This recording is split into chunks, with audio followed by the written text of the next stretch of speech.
When you speak, you do not have to think of each word before you say it, right? Everybody knows that. Let's say, I'm going to tell you that Wanda went out to dinner with Jake. I don't have to go, Wanda, obviously everybody knows that. When you solo, it's much the same thing. But the thing is that people, when you learn to speak, you were 2 and 3 and 4 and 5, and your only job in the world was to eat and learn to speak for like 4 years. That was your only job. So rule number 1 is you are not allowed to get frustrated with yourself unless you've spent 4 years doing nothing but eating and learning to solo.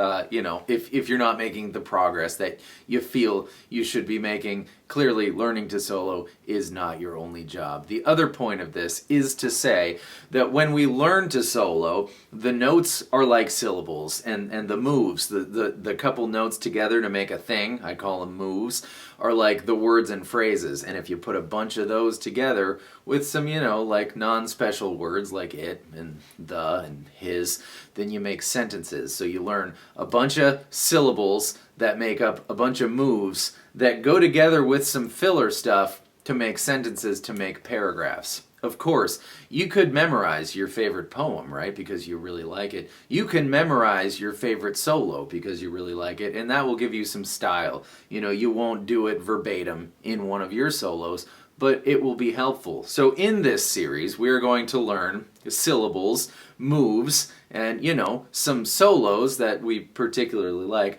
to help us make our own solos. And today we're just gonna, I started out playing trumpet, and I played voraciously. I did for like 4 years, do nothing but eat and play trumpet. I got really good at the trumpet, not because I'm better than any other of the humans out there who are 99.99% the same as I am, but because I was obsessed with it. I just was. And we did a lot of boring exercises. One might think they were boring.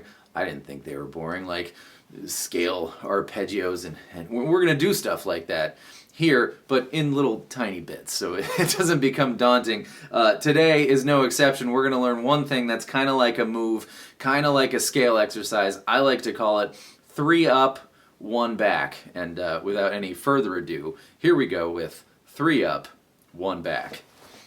That all being said, I have not put in the time to be a soloer. I'm not a soloer. I don't play one on the internet, but I've taught a lot of, private lessons, and that inevitably came up, and in that process I became more comfortable with, at least, to start showing you the ropes so you can take off with it if you want. There's a couple of kids I can think of who got so much better than me at soloing, and they were Ryan Zylstra and Chance Bartlett, and they used to practice for, oh my God, it was like they lost weight. They didn't have time to eat. But here we go. So we're going to talk about the minor pentatonic scale, the one we did last time. Remember, we're gonna do A here. So 5, 8, 5, 7, 5, 7, 5, 7, 5, 8, 5, 8. That's the shape. You've had 2 weeks. I hope you've memorized that by now. And we're going to start on the lowest one, the A note, doesn't matter what note it is, the first note of the scale, and we're going to go up 3. So 5, 8, 5. And then we're going to go back down 1. So back to E8. Then, beginning at the next note in the scale, so the A string 5th fret, or the third one we played in our first set of 4. Starting on that one, we're going to go up 3 and back 1. So now we have 8 notes.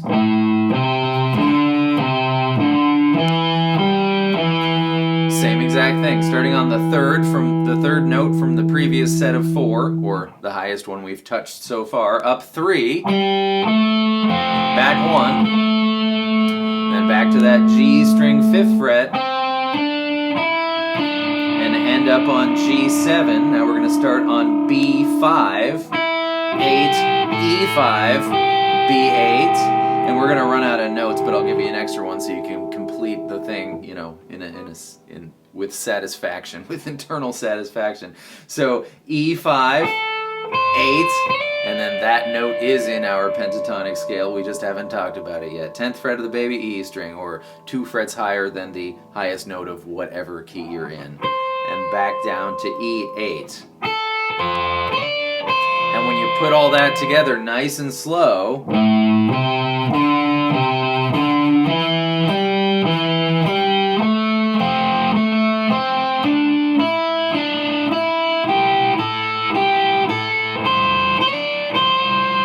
You have a thing that sounds like something. This serves several purposes. One, just to get to know your shape better. You don't want to have to be thinking about the words you want to say, right? The second, to make your fingers with more dexterity, to give your fingers more dexterity, and work on your tempo, you know?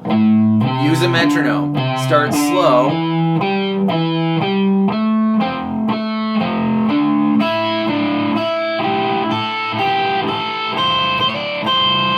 Go faster.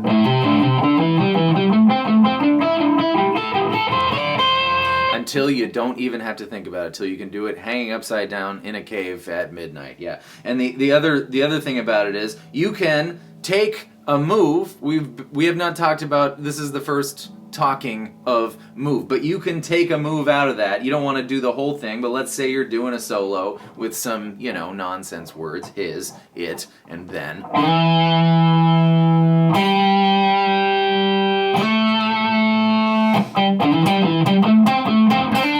You see how in that was our 3 up, 1 back move. This is a highly lackluster move. If this excites you, boy, are you going to get excited as we move forward.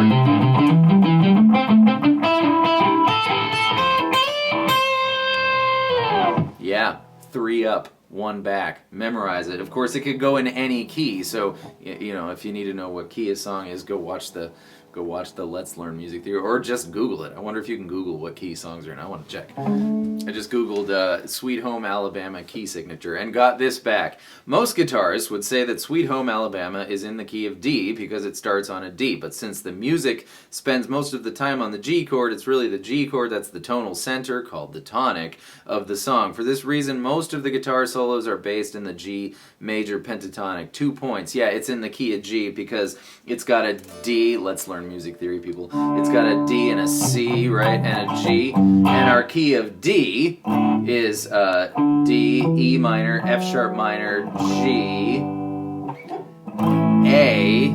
There's no C in here, you're seeing. B minor, C sharp diminished, D. So it's not in the key of D at all. It's in the key of G. It just starts on a D, which is the fifth. This is all for more, you know, video conversations, but D is the 5th note of the G major scale, which is, or in chords, G, A minor, B minor, C. There's our C, D, E minor.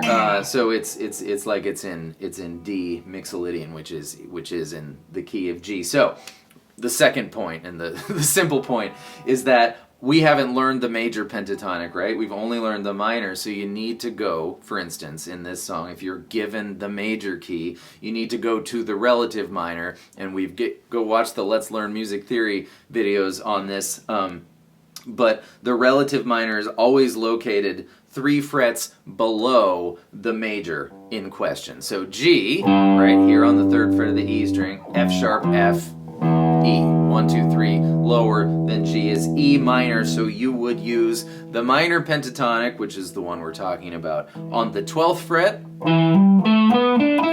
Oh, do our move.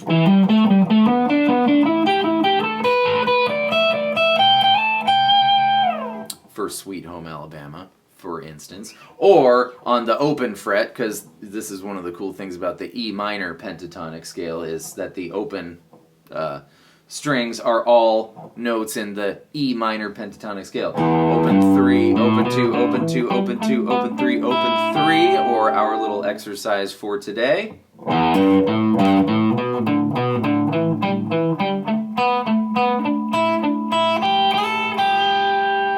Yeah, for instance. In summation, learn that little exercise because it will make you more familiar with the shape. It will give you a move. There's a move in there. And the last thing I didn't say was every time you do one of these exercises, you really extend your ear-finger connection, which is the thing that happens when you're speaking. You know, your mouth-brain connection. You don't have to think about it, it just happens, and it'll connect your ears, or your mind's ear, your inner ear ball, to your fingers, so that similarly when you speak, you don't have to think, okay, now I want to play this note. It just sort of happens, and it's mysterious. And when you experience that, and I hope you do, you're going to go whooping through the house. You're going to go, I did something I meant to do, but I didn't mean to do it. And everybody's going to think you're crazy, and no one's going to care, and you're going to go out and look for a new family. Just kidding. I'm sure your family's great. So I hope you enjoyed that. Practice our little exercise there, you know, to the extent that you want to. Don't make yourself do it, but do it a little bit. Maybe do it a lot, but have fun with it. Thank you so much for being here. I hope that was helpful. This second edition of Let's Solo. This move doesn't work for that. See you next time with more stuff. Have a wonderful day. Goodbye.